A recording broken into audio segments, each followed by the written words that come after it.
Kite Man, episode 7. Hell yeah. And truth be told, I believe Bane was robbed of that title. Let's talk about it.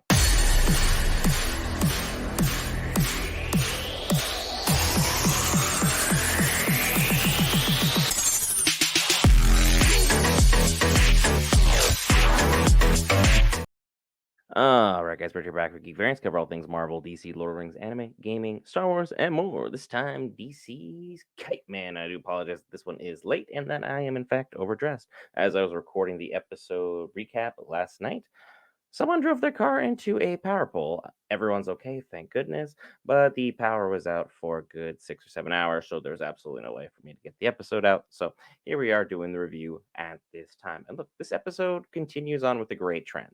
The series has remained grounded while still hitting on the major points it absolutely needs to hit on.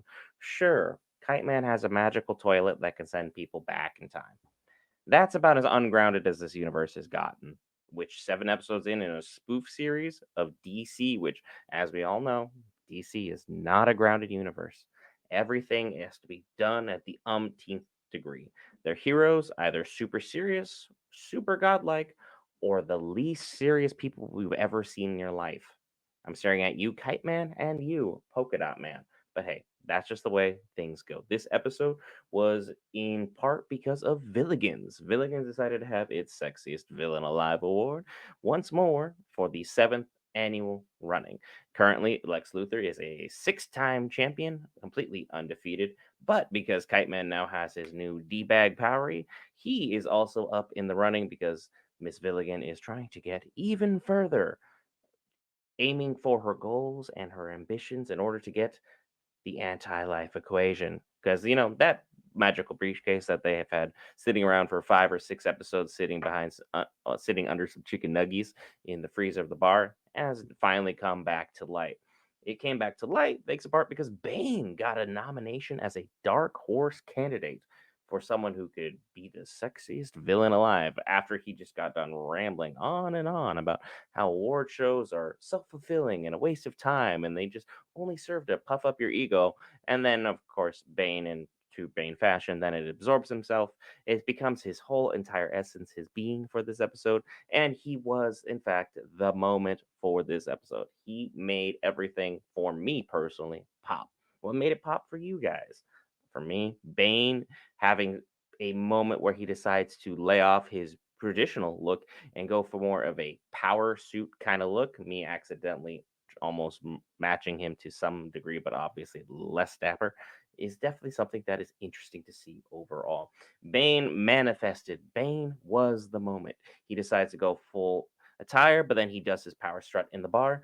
Not a single head turns. No one's even giving the oohs, the ahs, the ease that you're looking for when this moment is going to happen. So Kite Man, being beast mode, broke, comes into the bar, decides to cause a whole scene. Him and Golden Glider are still going at it back and forth with no resolution in sight.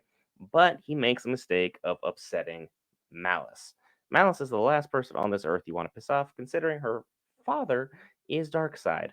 Don't go down that road because you're not going to make it back out. Darkseid is one of the few beings in any universe you're just like, you know what?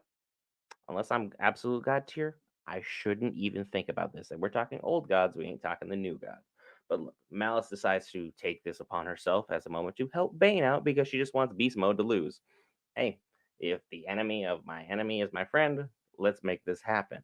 So Malice decides to go looking into the freezer because someone asked for some chicken nuggets. She pulls up the bag, boom, briefcase. The anti-life equation gives it to Bane as an accessory, which continues to get wilder and wilder as the episode continues to break on down.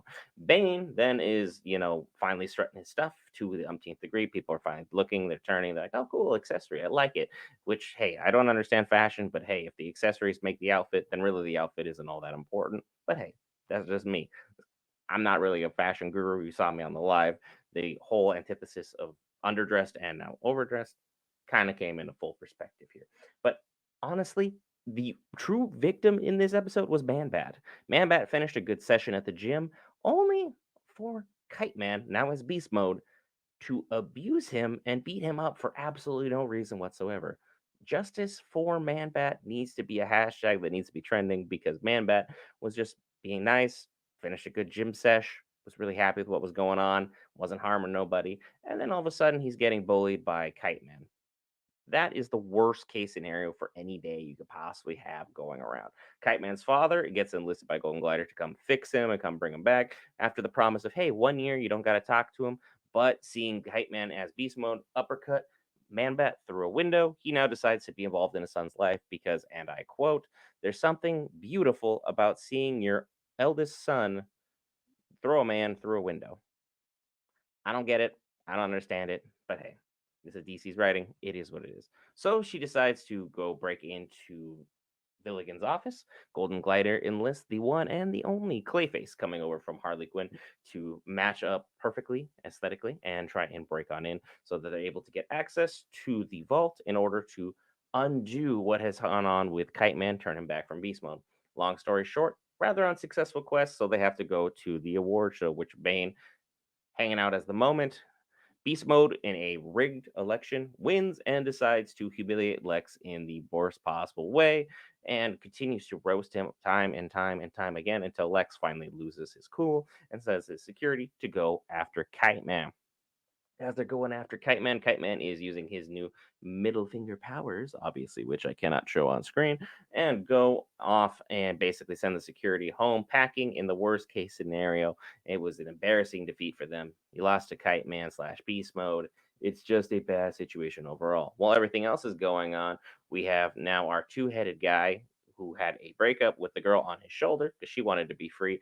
He ends up getting sucked into Insect Queen's lair, and he looks like he's about to be eaten. That part is kind of left on a cliffhanger, but it's also left on a cliffhanger that the book, the Fairy Tale Land book, and the body attached to the evil queen is still out there, still cocooned in honey inside Insect Queen's lair.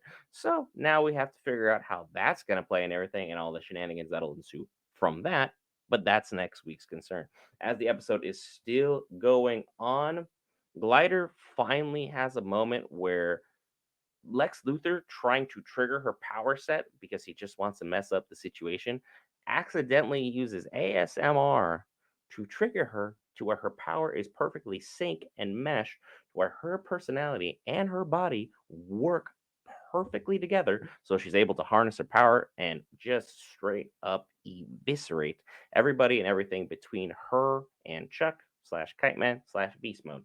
He's got a lot of titles this episode, and they're able to ultimately get back together, have the beast mode effect reversed as she has Villigans basically down pat. So they're able to get everything worked out together in that regard. Bane's still holding on to the briefcase, but we finally have the return of Kite Man, which is something I never really thought I'd say. I'm happy to see Kite Man back, sane, and in action. Apologies for the late recap and review. We'll be more stringent about it. There was nothing I really could do. Did the best we could under given the circumstances. And given the circumstances, I'd say if you watch 8.5 minutes of this, be sure to hit that subscribe button. Clearly like the content that we have going on here. The next time you'll be seeing us will be me for Supermarket Simulators, next episode tomorrow.